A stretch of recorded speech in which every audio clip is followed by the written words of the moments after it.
The other night, I was watching a podcast of this guest speaker who opened up psychic abilities and became a doctor at the age of 54, and also a medical intuitive and a medium. And what's fascinating about her story is that all of this happened after she had a near-death experience, actually two. The first one was in childbirth, and I'll spare you the details. It was pretty gruesome and a little disturbing as a mother. She decided to stay, and she was an atheist non-believer, like some of us, myself included, who begin on this journey and then are convinced that there is something beyond just our ordinary existence. And it's always remarkable when that happens. And it happened to her too. And what's interesting about her story that I wanted to share with you is for several years, I don't remember exactly how long after, but immediately after, at least within the first year, if not several years after her first NDE, whenever she would try to put on a clock or a watch, it would stop working. And she went through so many watches. Eventually, she gave up and decided that she wasn't going to wear them anymore.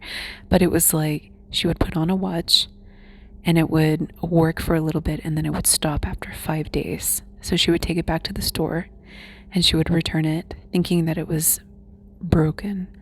And she would get another one and same thing, 5 days, like clockwork, it would break. She switched brands, it broke again. And what's remarkable about this, in my opinion, is that there's this philosophy of lucid dreaming. Those of you who are lucid dreamers, feel free to chime in. I'm not one. It's not one of my abilities. I've only done it once, and that was a long time ago, unintentional. But I know some people that have this super skill, and they believe that it is imperative to train yourself to understand when you're actually in a dream state by wearing a watch. And if the time malfunctions, then it's a signal to you that you're not in waking reality. And so now we have, after an NDE, a story about a woman who can't keep time, and every so often, when she looks down at her watch, it's broken, almost as though if she was trained in lucid dreaming, this might be an indication to her that she's in another world. Perhaps the NDE was not just an NDE. Perhaps. I don't know. A lot of weird things happened to her after that experience as well.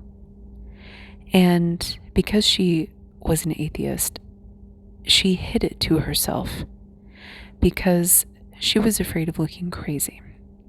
So immediately after she was recovering in the ICU, and after she had given birth and the doctors saved her life, she was visited by the spirit of a loved one who had passed recently and had a conversation with him, but was afraid to tell anybody about it because of her upbringing.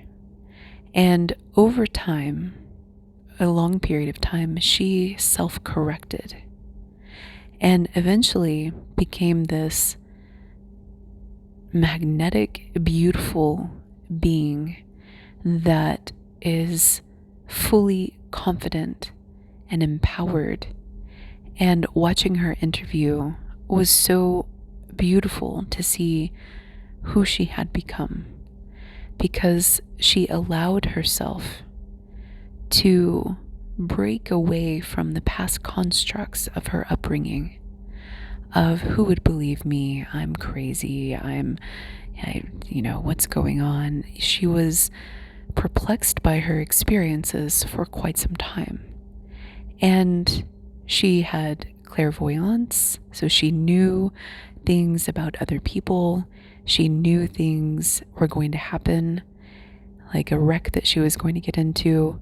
She had visions downloaded to her, and for somebody that was an atheist who was raised to be, like, she was a business person working in a tech field prior to this, and to step into this majestic existence fully in the esoteric, bridging the Western world with the Eastern medicine, the Western medicine of the world and the Eastern medicine of the world, and then to add the extra layer of spirituality on it is really quite remarkable.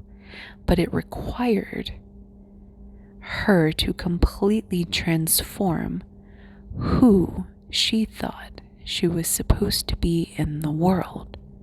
And this is a beautiful example of how to successfully reality shift. And sometimes it does come about through unfortunate or frightening circumstances, or where you're teetering right on the edge, the precipice of life and the other side. And remarkable things can happen. It's really quite profound, and it's very clarifying if you are ready to move on or not. And this is why the Buddhists talk about non-attachment.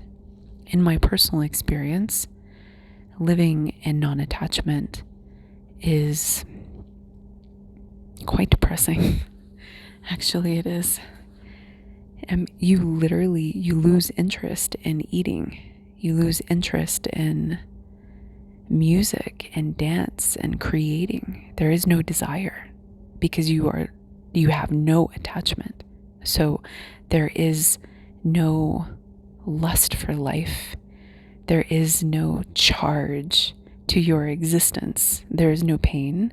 There is no suffering. That part is true. But there's also no pleasure, because it's just, you don't seek enjoyment anymore. And you are fully present. And to be fully present, completely free of attachment, is very powerful to move on to other worlds. But I don't recommend it if you're trying to live an everyday, ordinary existence, unless you're in, I don't know, an ashram or on the mountain somewhere.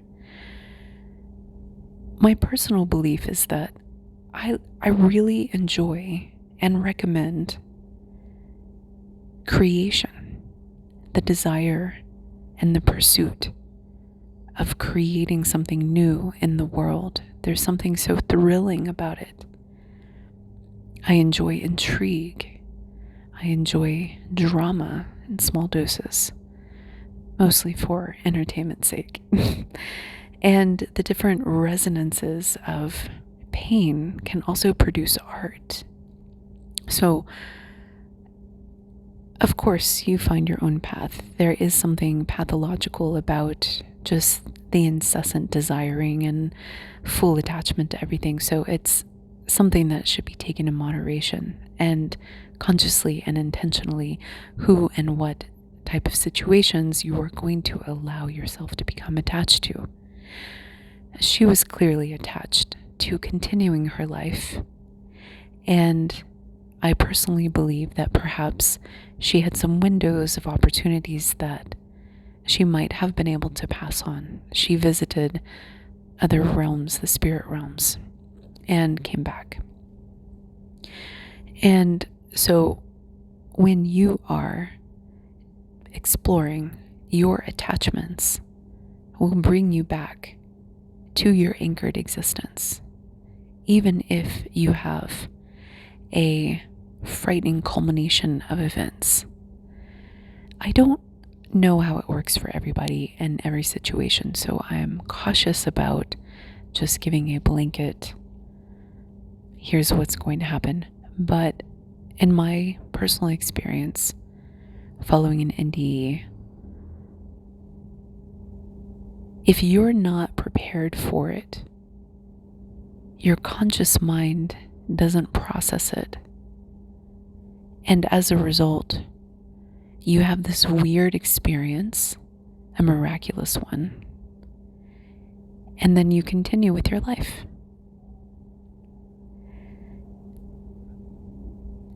And if you are open to the journey and the miracles within, then you have an opportunity to have a new life.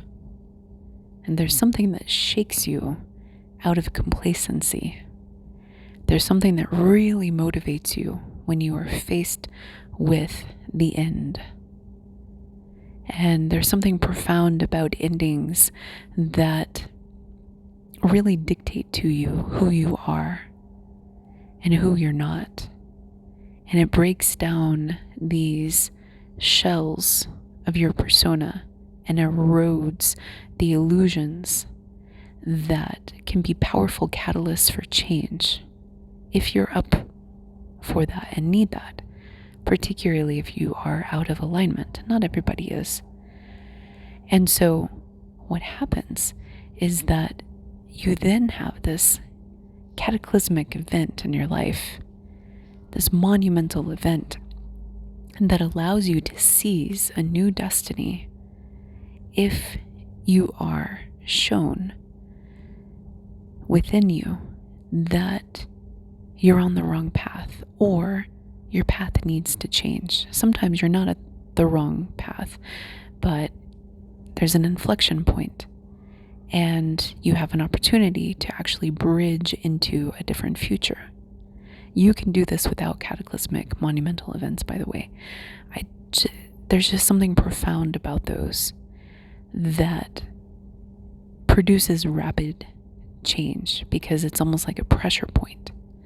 But many people go through the same process intentionally on the self-mastery journey.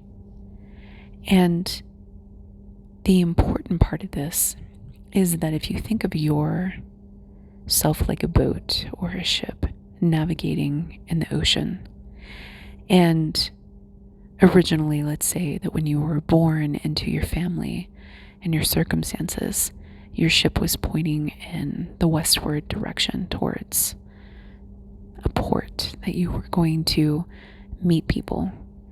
And this could be symbolized by your education, the doors that were open to you. Some people have different doors open to them.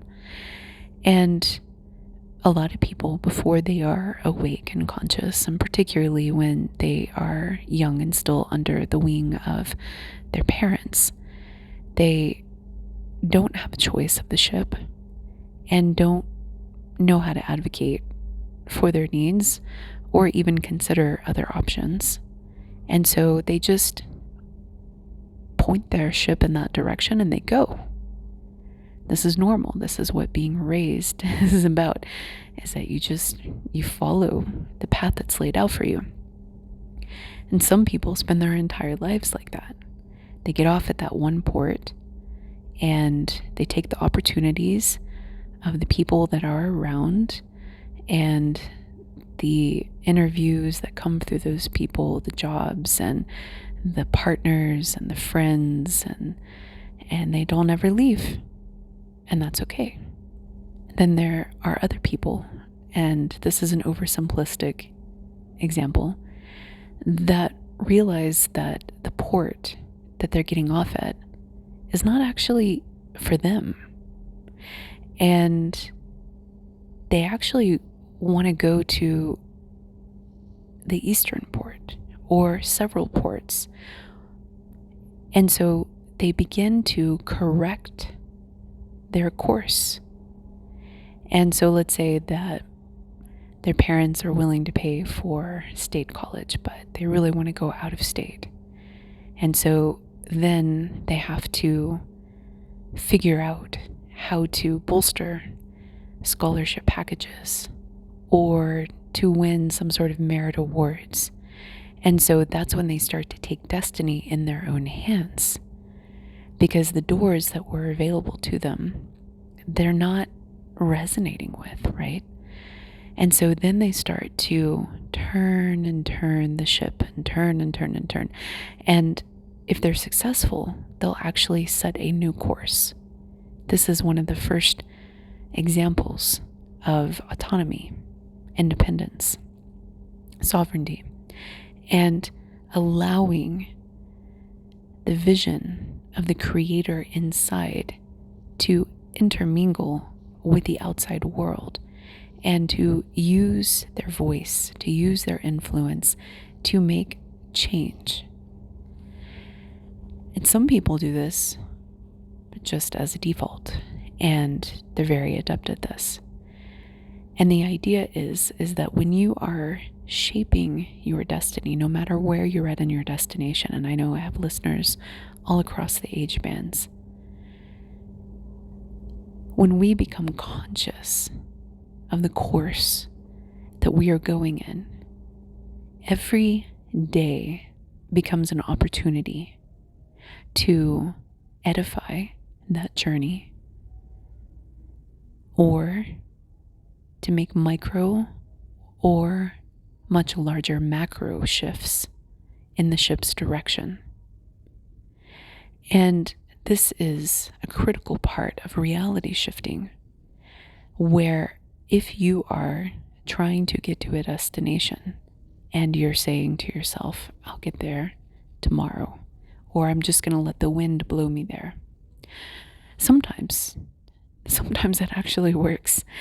And a lot of times it doesn't. So this is where we have to be careful with just accepting teachings as blanket teachings and saying it's a one size fits all. Because depending on the momentum and the direction of your life and the series of actions that you've taken before, you might have a gust of wind that's about to blow at any moment. Let's say you're a content creator and you've been building and building and building, and you can feel that you're on the precipice of going viral. You're on the precipice of change. So then you could think of that strategy as effective. You could use your manifestation abilities to catapult you into that direction, but you can let the universe blow you in that direction because you've already set that course. And so you can say, oh, that's going to happen tomorrow. It might happen tomorrow. It might happen next month. It's going to happen. It's going to happen. It's going to happen. Because you've been setting all of those actions in that direction. But for a lot of people that are trying to shift into a new reality, particularly if they are stuck in a place that is not optimal for their desires. And there is a wide range of where people are at, from the nightmare places to just doing little tweaks here and there. Mostly things are working out, but just need to fix some things in some departments. Your ability to shift that requires a self-correction, particularly in your behavioral sequences and your thought patterns. And this is where the shadow work journey is critically important. Because just like the woman who had the ND, who I talked about in the beginning, she had a set of expectations of who she was going to be in the world that was given to her by her upbringing, by her family. And she had to break out of that. And she didn't access the full range of her reality shift event until she broke all of or most of those internal barriers and put herself out there in the world as a new person, a new persona, and behaving in accordance and self-correcting her thought patterns that wanted to keep her inhibited, wanted to keep her hiding in her shell, wanted to keep her at the library. And she was having all of these insights and all of these downloads. And for a very long time, she fought it. She resisted it. And so for people who are in a similar situation like that, the wind's not going to blow you if you don't have your sails up and if you're not at the wheel, ready to catch the gust. The power of self-correction comes in realizing that you are going off course from where you want to go, and you do something about that immediately. If you can, you change your thought pattern, you correct yourself, you pull something back, and you go the right direction for you.